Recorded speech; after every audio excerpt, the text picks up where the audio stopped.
ये जो अद्भुत रस है इसका स्थायी भाव होता है आश्चर्य, इसमें जो उत्तर प्रदेश पुलिस के लिए मोस्ट रहने वाला है। आइए अगले रस की तरफ चर्चा करते हैं। अगला रस है आपका शांत रस। शांत रस का स्थायी भाव क्या होता है?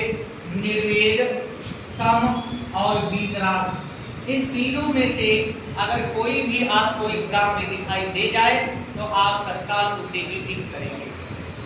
फिर है कि वास्तव में बताइए कि शांत रस को रस के रूप में किसने मान्यता प्रदान किया, नौवें रस के रूप में किसने मान्यता प्रदान किया? तो आपके अभिनव गुप्त आ जाते हैं। कौन आ जाता है? अभिनव गुप्त है, जिन्होंने नौवें रस के रूप में शांत रस को स्वीकार किया। फिर अगला रस कौन सा है?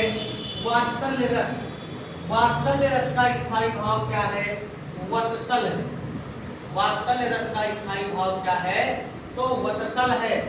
और वात्सल्य रस को 10वें रस के रूप में किसने माना है? 10वें रस के रूप में किसने माना है? तो आचार्य विश्वनाथ ने माना है। किसने माना है? आचार्य विश्वनाथ ने माना है। ठीक है, आइए अगला रस देखते हैं। 11वें रस के रूप में भक्ति रस को देखते हैं। भक्ति रस में भक्ति रस का स्थायी भाव क्या होता है? तो भगवद विषयक रति होता है। और 11वें रस के रूप में इसको कौन स्वीकार करता है? तो रूप गोस्वामी। और अगर एक बात कहा जाए कि रूप गोस्वामी की किसी एक रचना का नाम बताइए तो आप क्या करेंगे? रूप गोस्वामी की एक रचना का नाम आप जान लेंगे, उज्ज्वल नीलमणि है। रूप गोस्वामी की रचना का नाम है उज्ज्वल नीलमणि। ये रूप गोस्वामी की रचना है उज्ज्वल नीलमणि। अगर विश्वनाथ की रचना की पूछे तो इनकी एक पत्रिका आई थी जिसका नाम था साहित्य दर्पण, जिसमें 10 परिच्छेद हैं। कितने परिच्छेद हैं? 10 परिच्छेद मिलते हैं। और विश्वनाथ की बहुत सारी रचनाएं हैं। ठीक है ना? फिर अभिनव गुप्त ने क्या दिया था? अभिव्यक्तिवाद के प्रवर्तक थे। किस वाद के? अभिव्यक्तिवाद के प्रवर्तक माने जाते हैं। कौन माना जाता है? अभिनव गुप्त माने जाते हैं। ठीक है ना? कौन माना जाता है? अभिव्यक्तिवाद। तो उम्मीद है कि ये आपके समझ में आया होगा। श्रृंगार का स्थायी भाव रति या प्रेम होता है। रसों का राजा किसको माना गया है? तो श्रृंगार को माना गया है।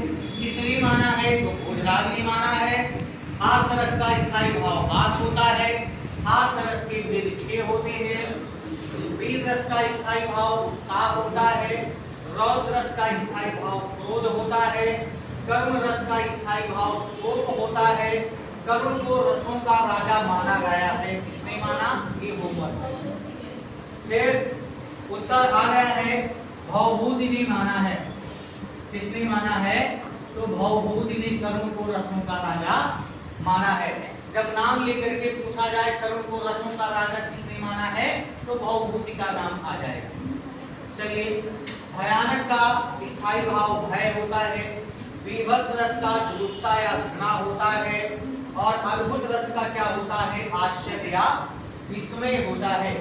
शांत रस का स्थायी भाव निर्वेद, सम, वीतराग होता है।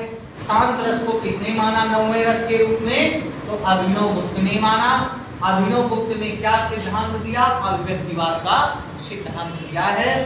फिर 10वें रस के रूप में आपका वात्सल्य रस आता है। और वात्सल्य रस का स्थायी भाव वत्सल होता है। और किसने माना है? तो आचार्य विश्वनाथ ने माना है। इनकी पुस्तक है साहित्य दर्पण, जो 10 परिच्छेदों में विभक्त है। वास्तव में अलंकार ग्रंथ है। फिर आता है भक्ति रस 11वें के रस के रूप में। इसका स्थायी भाव भगवद विषयक रति होता है। और इसके संस्थापक आचार्य हैं रूप गोस्वामी। और रूप गोस्वामी की रचना है उज्ज्वल नीलमणि। उम्मीद है कि ये बात आपके समझ में बिल्कुल आ गई होगी। अगर वीडियो अच्छी लगे तो लाइक, शेयर, सब्सक्राइब जरूर करें। धन्यवाद।